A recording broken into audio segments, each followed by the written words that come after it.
कथा प्रारंभ होत है, आओ वीर हनुमान, आसन ले ओ प्रेम से धरूं तुम्हारो ध्यान। राधे मेरे स्वामी मैं राधे की दास, जन्म जन्म मोहि दीजियो श्री वृंदावन धाम।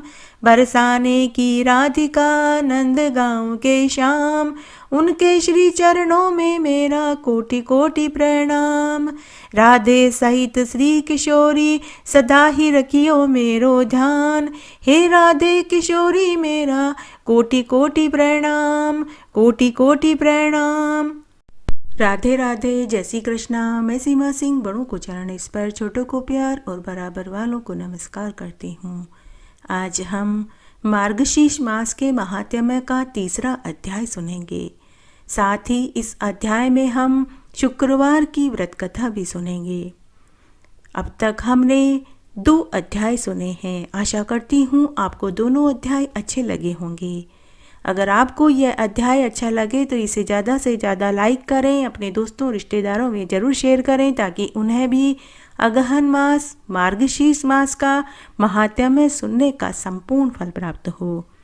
और हमेशा की तरह आपसे एक करुण रिक्वेस्ट है कि अगर अभी तक आपने मेरे चैनल को सब्सक्राइब नहीं किया है तो कृपया मेरे चैनल को सब्सक्राइब करें ताकि मेरा आगे आने वाला वीडियो सबसे पहले आपको मिले। धन्यवाद। आइए अब हम सबसे पहले मार्गशीर्ष मास का तीसरा अध्याय सुनते हैं।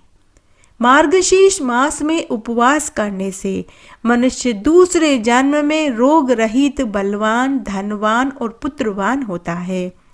रोज मार्गशीर्ष मास या अगहन मास की कथा का अमृत पान जो करता है वह मनुष्य लक्ष्मीवान, पुत्रवान और धनवान होकर भगवान वसुदेव की प्रीति को प्राप्त करता है और अंत में उसे बैकुंठ का धाम मिलता है।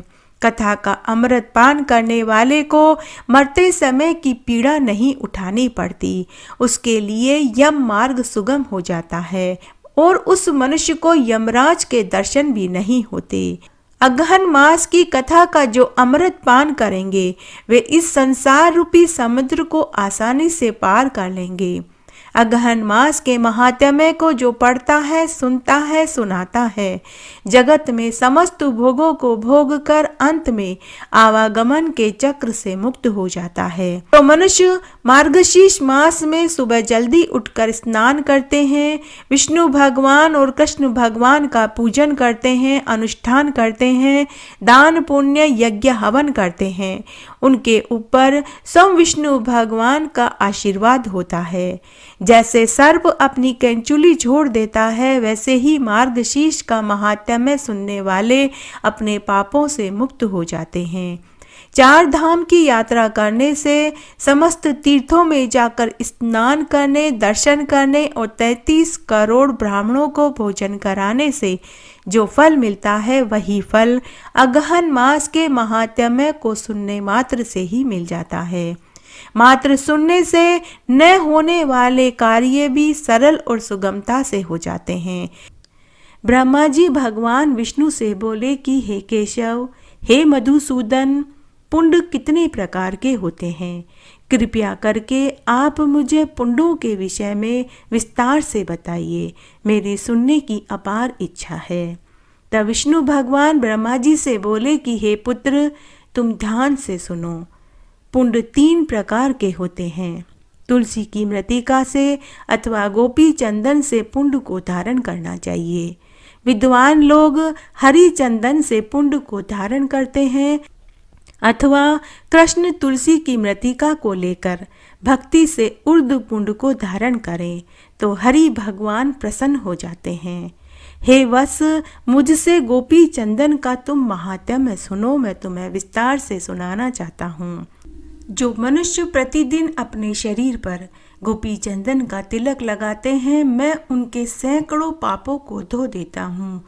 वह मनुष्य इस संसार के सभी सुखों को भोग कर मरने के बाद गोलोक को जाते हैं। विष्णु भगवान ब्रह्मा जी से आगे बोले कि हे ब्राह्मण, ललाट पर गोपी चंदन का तिलक लगाने से वह नर से नारायण बन जाता है और साथ ही उस मनुष्य के घर में मैं लक्ष्मी जी के साथ स्थायी वास करता हूँ।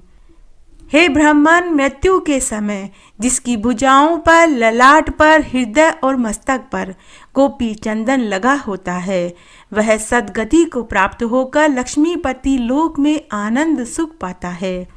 गोपी चंदन को धारण करने वाला ग्रह, राक्षस, भूत, प्रेत, यक्ष, किन्नर, नाग, भूत का उसे डर नहीं सताता। जो रोज गोपी चंदन के तिलक को धारण करते हैं, वह समस्त तीर्थों में जाकर स्नान करने, दान करने जितने फल को पा लेते हैं। जो द्वारिका की मिट्टी को हाथ में लेकर ललाट पर ऊर्ध्वपुंड को धारण करता है, तो उसे कोटि गुना पुण्य कर्म प्राप्त होता है। और जो गोपी चंदन को मस्तक पर क्रियाहीन, मंत्रहीन, श्रद्धाहीन, कालहीन भी धारण कर लेता है, तो उसको सदा पूर्ण फल प्राप्त हो जाता है। जो मनुष्य, जो द्विज अर्थात ब्राह्मण, क्षत्रिय, वैश्य गोपी चंदन को, मनोहर पुण्य को ललाट में नित्य हर समय दिन और रात में धारण करता है, तो उसको सूर्य ग्रहण के समय कुरुक्षेत्र में, माघ मास के समय प्रयाग में स्नान, दान, पुण्य कर्म को करने से जो फल प्राप्त होता है, वही फल मिलता है। उससे भी अधिक मेरे ग्रह में जाकर देवता के समान व्यवास करता है, जिसके ग्रह में गोपी चंदन रहता है। और जो मनुष्य भक्ति से गोपी चंदन के पुंड को ललाट पर धारण करता है, तो हे चतुर्मुख, उसके ग्रह में कंस का वध करने वाला मैं सर्वदा लक्ष्मी के साथ वास करता हूँ।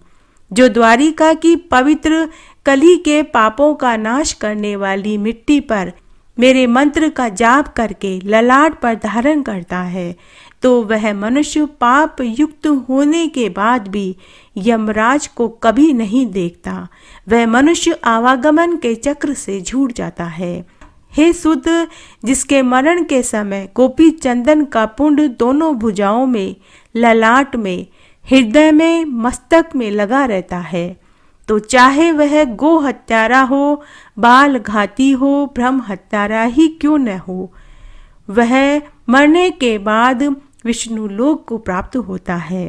हे सूत, जिसके ललाट में गोपी चंदन का पुंड लगा रहता है, तो मेरे प्रभाव से उस प्राणी को ग्रह, राक्षस गण, यक्ष, पिशाच, उरग, भूत नायक कभी पीड़ा नहीं देते। उन्हें कभी ये दुख नहीं सताता। जिसके ललाट में ऊर्ध्वपुंड सरल सुंदर दिखने में आता है, यदि वह चांडाल है तो भी वह शुद्ध आत्मा और पूजनीय हो जाता है, इसमें कोई संशय नहीं है। जो बिना स्नान के अपवित्र पातकी क्रियाओं को करता है, तो गोपी चंदन के संपर्क से उसी क्षण वह पवित्र हो जाता है। जो अपवित्र है, अनाचारी है, नित्य पाप कर्म में लीन रहता है, यदि नित्य वह ऊर्ध्वपुंड को धारण कर लेता है, तो वह मनुष्य भी पवित्र हो जाता है। विष्णु भगवान आगे बोले कि हे चतुरानन, मेरे प्रिय के लिए अथवा कल्याण के लिए अथवा रक्षा के लिए मेरे पूजन और हवन के समय सायंकाल और प्रातः काल सावधान होकर मेरे भक्त इस प्रकार से युक्त कर देने वाले ऊर्ध्वपुंड को धारण जरूर करें। यदि ऊर्ध्वपुंड को धारण करने वाला मनुष्य जहाँ कहीं भी मृत्यु को प्राप्त होता है, और वह चांडाल ही क्यों न हो, वह मरने के बाद देव विमान में बैठकर विष्णु लोक में पूजनीय होता है। विष्णु भगवान ब्रह्मा जी से आगे बोले कि हे ब्राह्मण, ऊर्ध्वपुंड को धारण करने वाला जब जिसके अन्न को खाता है, उसी समय मैं उसके 20 कुलों का नरक से उद्धार कर देता हूँ। जो दर्पण में जल में देखकर ऊर्ध्वपुंड को अच्छी तरह धारण करता है, तो हे महाभाग, वह परम गति को प्राप्त हो जाता है। अनामिका उंगली से तिलक धारण करने से शांति देने वाली, मध्यमा अंगुली से तिलक धारण करने पर लंबी आयु, अंगूठे से तिलक धारण करने पर पुष्टि वाली तथा तर्जनी अंगुली से तिलक धारण करने से मोक्ष प्रदान कर देता हूँ। जो मनुष्य गोपी चंदन का टुकड़ा वैष्णव को देता है तो मैं उसके 108 कुलों को तार देता हूँ। जो बिना उर्दू पुंड तिलक के यज्ञ, दान, तप, हवन, वेदा अध्ययन, पितृ तर्पण करता है उसका वह सब व्यर्थ चला जाता है। जिन मनुष्यों का शरीर बिना उर्दू पुंड तिलक के होता है उन मनुष्यों का मुख शमशान के समान होता है। मैं उनके ऊपर अप्रसन्न रहता हूँ। श्री विष्णु प्रसाद के लिए श्री विष्णु भगवान को अत्यंत प्रिय है। ऐसे उर्धपुंड को तथा मत्स्य, कुर्म आदि को धारण करे। जो मनुष्य कली काल में मेरी द्वारिकापुरी की मिट्टी से मत्स्य, कुर्म आदि चिन्ह को धारण करता है तो उसके शरीर में मुझे प्रविष्ट ही समझना चाहिए। हे त्रिदशोत्तम, उस पुरुष में और मेरे में अपना शय चाहने वाला कुछ भी अंतर न समझे। जिसके शरीर में मेरे अवतार के चिन्ह देखने में आवे वह मनुष्य नहीं बल्कि वह देवता माना जाना चाहिए। उस शरीरधारी का पाप पुण्य स्वरूप हो जाता है। कलयुग के समय जिसके शरीर में लिखित मेरे आयुध देखने में आते हैं, जिसका शरीर मत्स्य मुद्रा, कुर्म मुद्रा से चिन्हित है, उसके शरीर में मेरा ही तेज विद्यमान हो जाता है। जो मनुष्य अपने शरीर में शंख, पद्म, गदा, चक्र, मत्स्य, कुर्म की रचना करते हैं तो उसके पुण्य की वृद्धि और 100 जन्मों के अर्जित पापों का मैं नाश कर देता हूँ। जिसका शरीर नारायण के आयुधों से नित्य चिन्हित रहता है तो पाप कोटि से युक्त होने पर भी उस मनुष्य को यमराज कुछ नहीं कर सकते, अर्थात उनका कोई नुकसान कोई भी नहीं कर सकता।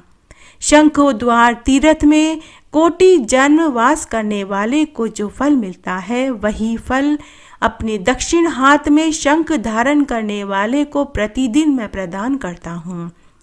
पुष्कर तीर्थ में पुंडरीकाक्ष के दर्शन से जो फल प्राप्त होता है उससे कोटि गुना फल शंख के ऊपर कमल का चिन्ह धारण करने वाले को मैं प्रदान कर देता हूँ।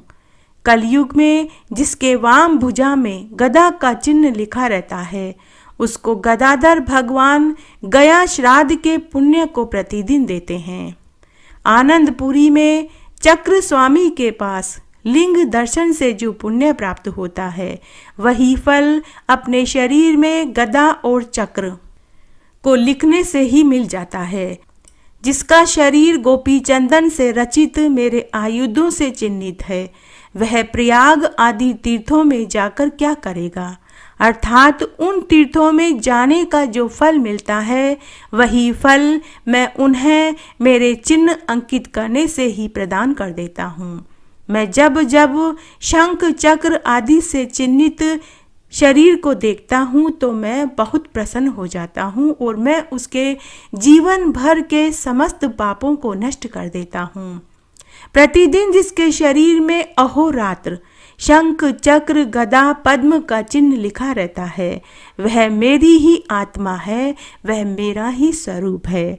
जो कलयुग में नारायण के आयुधों के चिन्ह को धारण करके पुण्य कर्म को करता है तो उसके पुण्य कर्म का मेरु तुल्य फल मिलता है, इसमें कोई संशय नहीं है। विष्णु भगवान आगे बोले कि हे ब्राह्मण, हे सूत, जो शंख आयुध से चिन्हित होकर भक्ति से विधिहीन भी श्राद्ध को करता है तो उसको श्राद्ध का अक्षय पूर्ण फल मिल जाता है। जिस तरह अग्नि देवता वायु से प्रेरित होकर काष्ठ को जला देते हैं वैसे ही मैं अपने आयुधों को जिनके शरीर पर देखता हूँ मैं उसके पाप समूह को नष्ट कर देता हूँ। ओम नारायणाय नमः इस अष्टाक्षर मंत्र से युक्त मुद्रा को स्वर्ण या चांदी के बने मेरे शंख आदि आयुधों को विशेषकर कली काल में जो धारण करता है तो वह प्रसाद के समान मुझे प्रिय है, अन्यथा मुझे कोई प्रिय नहीं होता। नारायण की मुद्रा और शंख, चक्र आदि के चिन्ह धात्री फलों की माला और तुलसी काष्ठ की माला को और 12 अक्षर मंत्र ओम नमो भगवते वासुदेवाय को और आयुधों को जो ब्राह्मण धारण करता है वह वैष्णव मेरे समान ही माना जाना चाहिए। जिसके गृह में शंख के चिन्ह से चिन्हित शरीरधारी ब्राह्मण भोजन करता है, हे पुत्र, उसके अन्न को मैं पितरों के साथ समभोजन करता हूँ। जो श्री कृष्ण के आयुधों से चिन्हित शरीरधारी को देखकर उसका सम्मान नहीं करता, उसके 12 वर्ष के अर्जित पुण्य नष्ट हो जाते हैं।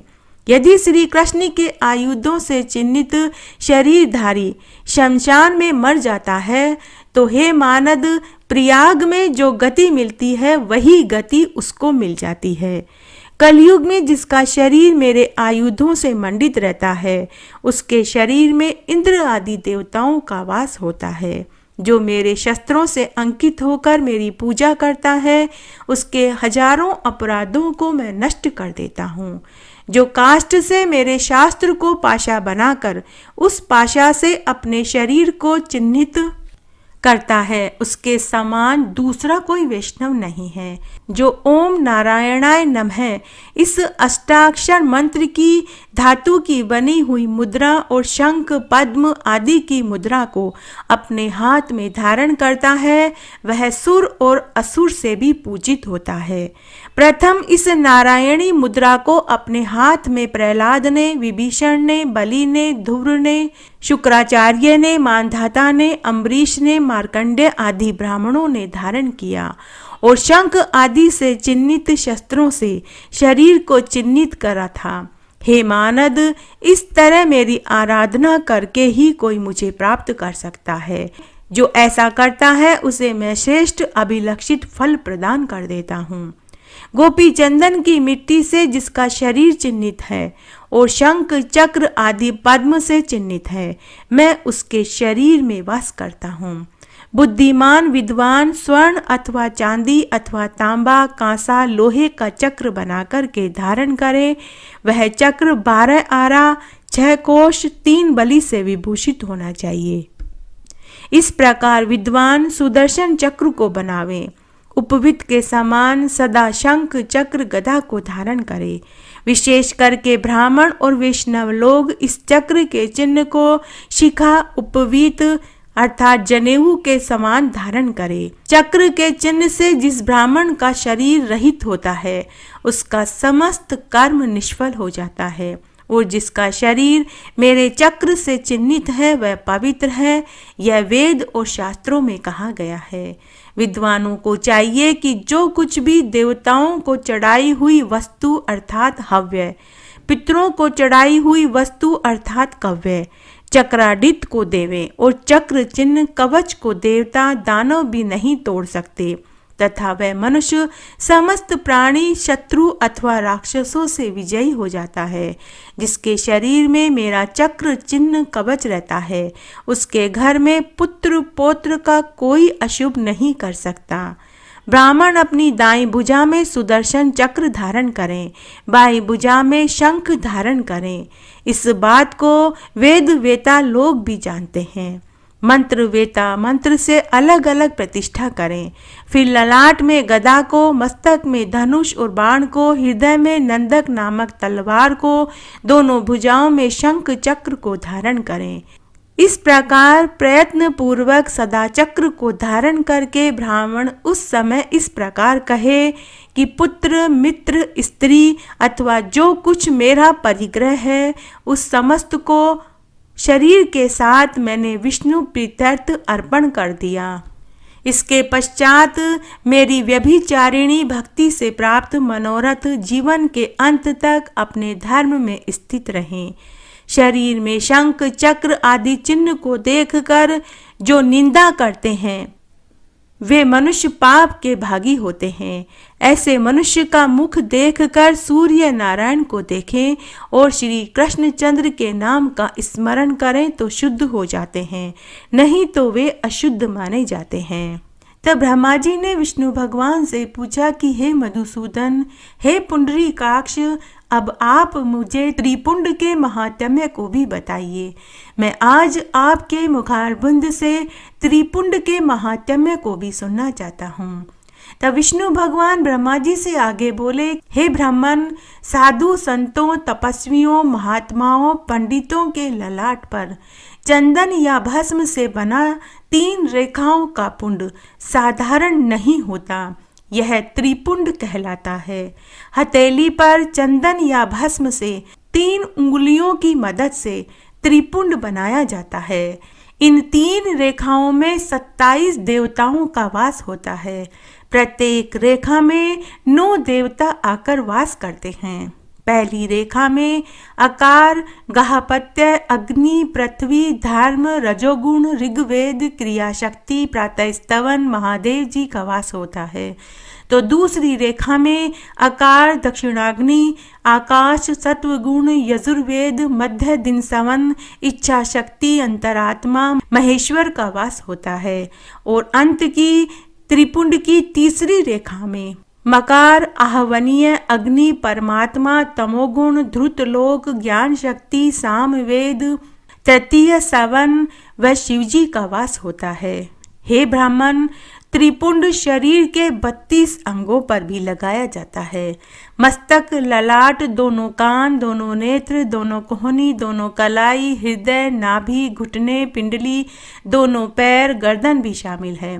सभी अंगों पर अलग अलग देवताओं का वास होता है। जैसे मस्तक में शिव, केश में चंद्रमा, कानों में रुद्र और ब्रह्मा, मुख में गणेश, दोनों भुजाओं में विष्णु और लक्ष्मी, हृदय में शंभु, नाभि में प्रजापति, दोनों अरुओं में नाग और नाग कन्याएं, घुटनों में ऋषि कन्याएं, पैरों में समुद्र और पूर्व भाग में सारे तीर्थों का वास होता है। हे ब्राह्मण, यह मैंने तुम्हें त्रिपुंड का महात्म्य सुनाया। जो मनुष्य मार्गशीर्ष मास में त्रिपुंड के महात्म्य को सुनता है, उसके ऊपर भगवान महादेव का आशीर्वाद होता है। उस मनुष्य के ऊपर शंभु का वास होता है। उस मनुष्य के ऊपर भगवान महादेव का आशीर्वाद होता है। उस मनुष्य को कभी भी भूत, प्रेत और बाधाओं का डर नहीं सताता। जो मनुष्य मार्गशीर्ष मास में त्रिपुंड के महात्म्य को सुन लेते हैं, उसे कभी किसी चीज का कोई दुख नहीं सताता। आइए इस अध्याय में आज हम शुक्रवार की व्रत कथा सुनेंगे। एक बार बहुत छोटा सा गांव था। उस गांव में एक गुजरी अपने बेटा बहू के साथ रहती थी। गुजरी हमेशा शुक्र देवता की पूजा किया करती थी। वह रोज सुबह जल्दी उठती, स्नान आदि करने के बाद शुक्र भगवान को स्नान कराती, तिलक करती, भोग बना कर के भोग लगाती। उसके बाद ही वह गृहस्थी का काम करती थी। उसके पास कई गाय भैंसे थी। वह रोज दूध निकालती, बेचने जाती थी। वह रोज लोगों को अच्छा बिना मिलावटी का दूध, दही, घी बेचती थी। शुक्रदेव भगवान बुढ़िया से बहुत प्रसन्न थे। घर में किसी चीज की कोई कमी नहीं थी। तब एक बार की बात है, गांव के लोग 4 धाम की यात्रा पर जा रहे थे। गांव वालों ने गुजरी से भी कहा कि तुम भी हमारे साथ 4 धाम की यात्रा पर चलो। तब गुजरी का भी मन हुआ कि मैं भी 4 धाम की यात्रा पर जाऊं। लेकिन वह सोच में पड़ गई कि मेरे पीछे से शुक्र देवता का कौन स्नान कराएगा, कौन भोग लगाएगा। लेकिन वह सोच में पड़ गई कि मेरे पीछे से घर गृहस्थी का कौन कामकाज करेगा। गाय भैंसों का दूध निकालना, बेचने जाना, मेरे शुक्र देवता को रोज स्नान कराना, भोग लगाना, ये सभी कार्य बहू अकेली कैसे करेगी। तब गुजरी शाम के समय उदास बैठी हुई थी। तब उसकी बहू ने पूछा कि सासू माँ, आज आप उदास क्यों बैठे हैं। तब सास ने अपनी बहू को मन की बात बताई। तब बहू ने कहा कि सासू माँ, आप बेफिक्र होकर 4 धाम की यात्रा पर चले जाइए, मैं सब काम कर लूँगी। तब सास ने अपनी बहू को घर का सारा काम समझाया और कहा कि बहू, रोज सुबह जल्दी उठकर स्नान करने के बाद शुक्रदेव भगवान को स्नान कराना, भोग बनाकर के भोग लगाना, शाम को वापस दिया बाती करना और भोग लगाना, और रोज सुबह गाय भैंसों का दूध निकाल कर के बेचने जाना। बहू ने पूरी जिम्मेदारी समझी। इस तरह सास चारधाम की यात्रा पर चली गई। सास के जाने के बाद बहू जल्दी नहीं उठती थी। शुक्रदेव भगवान को स्नान व भोग व सुबह 12 बजे लगाती। गाय भैंसों का दूध चारा पानी भी समय पर नहीं करती और साथ ही दूध में पानी मिलाकर घी में तेल मिलाकर के बेचने लगी। तब एक दिन जब वह दूध और दही घी में मिलावट कर रही थी तो शुक्रदेव तस्वीर में से देखकर हंस रहे थे। तभी बहू की नज़र शुक्रदेव की तस्वीर पर पड़ी। बहू ने कहा कि भगवान आप क्यों हंस रहे हैं? तब शुक्रदेव भगवान ने कहा कि तुम दूध में पानी और घी में तेल मिलाकर के बेच रही हो और मैं हंसूं भी नहीं।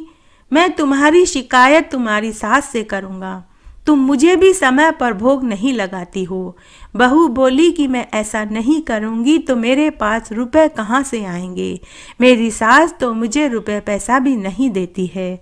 और भगवान आप ये दांत निकालना बंद करो, नहीं तो मैं आपको बक्से में बंद कर दूंगी और खाना भी नहीं दूंगी। परंतु शुक्रदेव भगवान बहू के ऊपर लगातार हंसते रहे। तब बहू ने शुक्रदेव भगवान की तस्वीर को उठाया और बक्से में बंद कर दिया।